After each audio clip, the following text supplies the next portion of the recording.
اس ہندو راج کی بات کرنا جرم نہیں ہے تو اسلام کی بات کرنا جرم کیسے ہو سکتا ہے؟ اس کتاب اس میں تعلیم الاسلام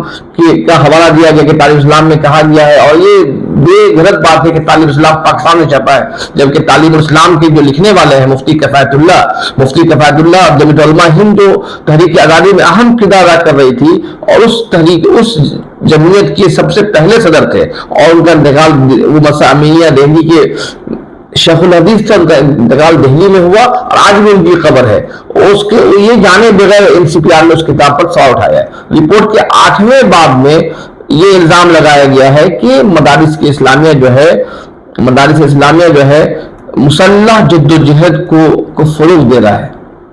اور یہ اس لیے دے رہا ہے، اس میں شاہ ولی اللہ اور احمد شاہ ابدالی کی آزادی کے پہلے جو باتیں تھی اس کا حوالہ دیا گیا ہے۔ اول بات تو یہ ہے کہ NCPR کی پوری ٹیم شاہ ولی اللہ محدث دہلوی ہو یا احمد شاہ ابدالی ہو ان کے بارے میں علم نہیں رکھتی ہے۔ دوسری اہم بات یہ ہے کہ خود اس ملک کے سابق وزیر داخلہ اور موجودہ وزیر دفاع راجناتھ سنگھ خود جب 2014 سے لے کر 2019 تک جب وزیر داخلہ تھے، اور اس دور میں داعش کی تحریک پوری دنیا میں ایک خطرہ بن کر رہا تھا، عراق میں اور شام میں داعش کی کاروائیاں ہو رہی تھی، تو انہوں نے یہ بیان دیا تھا کہ یہ ہندوستان کی سب سے بڑی خاصیت ہے کہ ایک بھی ہندوستانی مسلمان داعش کے ساتھ شامل نہیں ہے۔ مدارس اسلامیہ اگر مسلح جد و جہد کو فروغ دیتا تو داعش کے ضرور رکن ہوتے، لیکن راجناتھ سنگھ نے خود اعتراف کیا ہے کہ اس ملک کا ایک بھی ہندوستانی مسلمان داعش جیسی دہشت گرد تنظیم سے وابستہ نہیں۔ اور دوسری اہم بات، اگر اس مدارس سے ہی تعلیم یافتہ افراد تحریک آزادی میں اہم کردار ادا کیا اور شاملی کے میدان میں شانہ بشانہ انگریزوں کے خلاف مقابلہ کیا، اور آزادی کے بعد مدارس اسلامیہ نے اس ملک کی قومی یکجہتی، ملک کی امن و امان اور یہ کہنا ہے کہ اس مدارس کے نصاب پڑھنے والے کئی افراد آج کی تاریخ میں IAS IPS افسر، ڈاکٹر، وکلا تک بن چکے ہیں۔ اور اس کے علاوہ اس رپورٹ کے آخر میں آ کر جمعیت علماء ہند اور دارالعلوم دیوبند کو خصوصی طور پر نشانہ بنایا گیا ہے، اور یہ نشانہ بنانے کا صرف ایک مقصد ہے، وہ مقصد یہ ہے کہ کسی بھی طریقے سے ملک کے دو اہم ادارے جو دارالعلوم دیوبند اور جمعیت علماء ہے اس کو بدنام کر دیا جائے، اور دارالعلوم دیوبند کے بہانے سے آل India Muslim personal board, Tablighi Jamaat, مجلس احرار اسلام کو بدنام کرنا ہے۔ جو پرانی راج جو الاپا گیا ہے کہ طالبان کا تعلق دیوبند سے ہے، اور یہ دعویٰ کیا گیا ہے کہ پاکستان میں جو جمعیت علماء اسلام ہے اور UK میں ہے، جو بنگلہ دیش میں ہے، تمام کا مرکز جو ہے دیوبند ہے۔ اور اس رپورٹ میں کئی ایسے دارالعلوم دیوبند کے فتوے کا حوالہ دیا گیا ہے، اور فتووں کا جو بیسک ہے سیاق و سباق کو کاٹ کر فتووں کو بدنام کیا گیا ہے۔ رپورٹ کے 9ویں باب میں جمعیت علماء کے تحت چلائے جا رہے اوپن اسکول سسٹم کو پر سوال نشان کھڑا گیا ہے۔ ایک طرف الزام ہے کہ مدارس میں اصلی تعلیم نہیں دی جاتی ہے، دوسری طرف جمعیت علماء نے حالیہ دنوں میں کوشش کی کہ مدارس اسلامیہ میں منظم انداز میں اصلی تعلیم دی جائے، اور مدارس کے بچوں کو قومی دھارے میں شامل کرنے کی جمعیت علماء نے NIOS کے ساتھ ایک مفاہمت کیا، جس کے تحت اس وقت 1400 بچے اس وقت داخل ہیں جنہیں اصلی تعلیم دی جا رہی ہے۔ اس رپورٹ میں یہ دعویٰ کیا گیا ہے کہ جمعیت علماء اور NIOS کا جو معاہدہ ہے وہ غیر قانونی ہے، اور معاہدے میں جمعیت علماء جو ہے جمعیت اسکول کا نام دیتا ہے، اور جبکہ اس طرح کا معاہدہ کچھ بھی نہیں ہوا۔ اور رپورٹ میں سفارش کی گئی ہے کہ NIOS اور جمعیت علماء کے دوران جو معاہدہ ہوا ہے اس معاہدے پر نظر ثانی کی جائے۔ آخر میں جمعیت علماء کے تعلق جمعیت علماء پر مالی غبن کا الزام لگایا گیا ہے، اور اس الزام میں یہ کہا گیا ہے کہ الزام یہ لگایا گیا کہ یہ FCR کا جو قانون ہے، FCR کے قانون کے مطابق دہلی میں واقع ایک اسٹیٹ بینک میں اکاؤنٹ ہونا چاہیے، لیکن جمعیت علماء جو ہے دیگر بینکوں میں جو اس کے کھاتے اس کھاتے میں غیر ملکی چندہ دے رہا ہے۔ اب یہ سوال یہ کھڑا ہوتا ہے کہ جمعیت علماء کا جو مالی بدعنوانی کا اشارہ کیا گیا ہے، جو کہا گیا کہ جمعیت علماء جو ہے FCR کے ذریعے دیگر بینکوں میں اختیار لے رہا ہے، یہ کام کا NCPCR کا ہے، نہیں کام وزارت داخلہ کا ہے۔ اس NCPR کو کس نے یہ اختیارات دیے کہ وہ مالی معاملات پر رپورٹ مرتب کرے؟ اس طرح آپ دیکھیں گے کہ پوری رپورٹ میں تین باتیں جو اہم ہیں وہ رپورٹ یہ ہے کہ پہلا انہوں نے رپورٹ کے ذریعے مدارس کو بدنام کرنے کی کوشش کی ہے، دوسرا انہوں نے یہ کوشش کیا کہ مدارس کے نظام تعلیم کو یہ ثابت کیا جا سکے کہ نظام تعلیم میں کیا کیا خامیاں ہیں، اور بے بنیاد باتیں انہوں نے دیکھا بھی نہیں ہے۔ اور دوسرا ان کے نشانے پر دارالعلوم دیوبند اور جمعیت علماء ہند ہے۔ دارالعلوم دیوبند کا رشتے جو ہے غیر ملکی جو ادارے ہیں ان سے جوڑنے کی کوشش کی گئی ہے، اور جمعیت علماء خاص طور پر اس لیے نشانے پہ ہیں کہ جمعیت علماء نے حالیہ دنوں میں مدارس اسلامیہ میں عصری تعلیم کو فروغ دینے میں اہم کردار ادا کیا، اور اس کے بعد وہ